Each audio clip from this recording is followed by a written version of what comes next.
Greetings and welcome to PinballHelp. Mike here. Today I am doing a first look at a pinball machine that I picked up yesterday. It's called Waterworld by Gottlieb. This is a rather obscure game. It came out in 94, 95.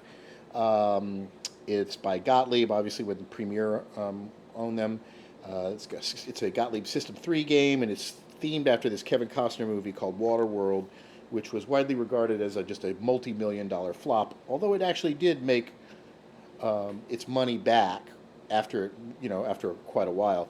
But it was a big budget, overhyped movie. It was like Mad Max over the water, and it was just apparently a nightmare to film. And there's some videos online where you can you can read up on that. That's pretty interesting. Anyway, this movie-themed pinball was offered to us, and I decided I don't have a whole lot of these kind of architecture games, and so I want to learn more. So let's get it. Let's see what we can do with it. So this is a first look of the pinball machine. I basically just got it yesterday, and I just pulled the thing up and started taking a look inside. It's not in too bad a shape cosmetically. You can see the cabinet artwork is really nice on both sides. There's no major wear or anything. These games supposedly were quite reliable, and I'm seeing a lot of signs that this game ran for quite a long time, but whoever was operating it really didn't put a lot of attention and TLC into it, so it's kind of got some problems. And I'm going to go over what I found.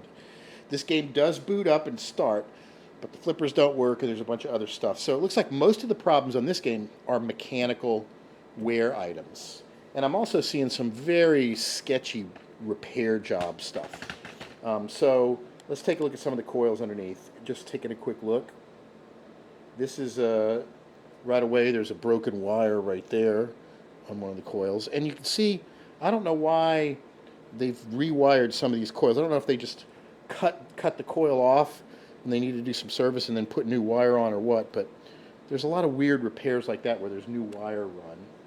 I don't know if Gottlieb had spade terminals into here and some people wired them, but it doesn't look like it. I mean, in some cases I see some plug-in things, which these are always problematic, but there's some weird repairs like that. We go up to this out kicker right here. This is one of the major areas. There's a hole, a dive hole, and you can see this is actually broken off. This is broken off here, and then they've wired some other wire in here with these little compression connectors. I'm not a big fan of those. I'd want to fix all of that. And then we go up further where the real damage is up on these flippers assemblies up here. So first off, there's like small gauge phone wire here, which is really troubling, and it's ganked into this thing. Now I don't know if these spade terminals were actually hooked onto the flippers and they were just too problematic and somebody soldered something in, but they're using the wrong gauge wire. It's all weird. And then here, this coil stop has completely come undone. There's actually, it looks like there's screws instead of bolts. They might have actually screwed through the assembly into the wood underneath.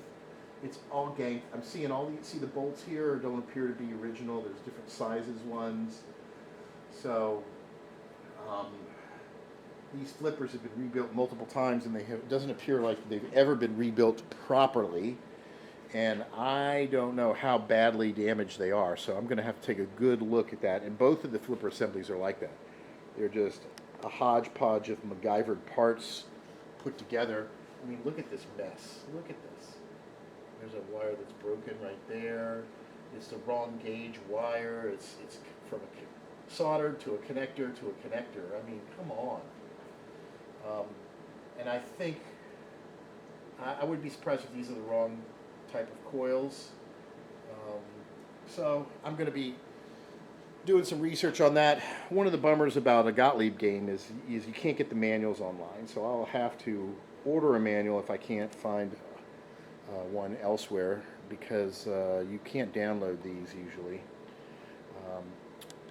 But all things considered, it doesn't look too bad. We're going to see. It's a lot of mechanical problems. It's nice to see just mechanical problems and not weird electrical or wiring problems. But I guess we really won't know until we dive into it deeper. But the game does boot up. It appears to be okay.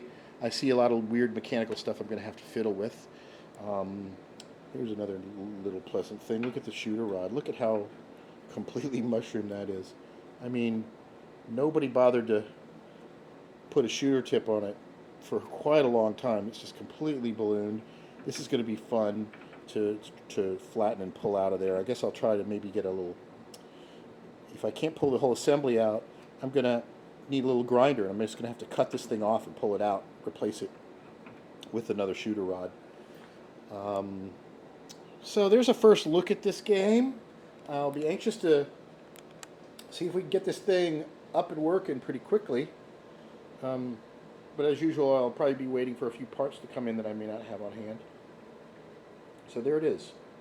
Waterworld, an obscure game that I hear is quite fun to play. I may have played it once or twice at one of the conventions, but I've never really got a chance to dive into it. I hear it's got a rather deep rule set, so we shall see. So stay tuned for more. I will be reporting on the progress of this game, and thanks for watching. And for more, visit pinballhelp.com.